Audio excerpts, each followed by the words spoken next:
கடலூர் மாநகராட்சி ஆண்கள் மேல்நிலைப்பள்ளி வளாகத்தில் ரூபாய் 3 கோடி மதிப்பீட்டில் முதல்வர் படைப்பகம் கட்டும் பணியை இன்று சட்டமன்ற உறுப்பினர் செந்தில் பாலாஜி தொடங்கி வைத்தார். மாவட்ட ஆட்சியர் தங்கவேல் தலைமை தாங்கினார். பின்னர் செய்தியாளர்களுக்கு பேட்டியளித்த செந்தில் பாலாஜி, தமிழ்நாடு முதலமைச்சர் அவர்களின் எல்லாருக்கும் எல்லாம் என்ற திராவிட மாடல் ஆட்சியில் எண்ணற்ற வளர்ச்சித் திட்டப் பணிகளை அறிவித்து அதற்கென நிதி ஒதுக்கீடு செய்து செயல்படுத்தி வருகிறார்கள்.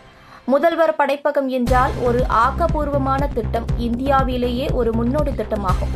முதல்வர் படைப்பகத்தின் மூலம் அமைதியான சூழலில் ஒருவர் தனியாகவோ அல்லது தன்னுடைய குழுவினருடனோ அமர்ந்து குறித்த நேரத்திற்குள் தன்னுடைய தொழில் சார்ந்த வேலையை செய்து கொள்ள முடியும் என்றார். முதல்வர் படைப்பகம் என்ற ஒரு மகத்தான கட்டிடத்திற்கான பணிகளை இன்று தொடங்கி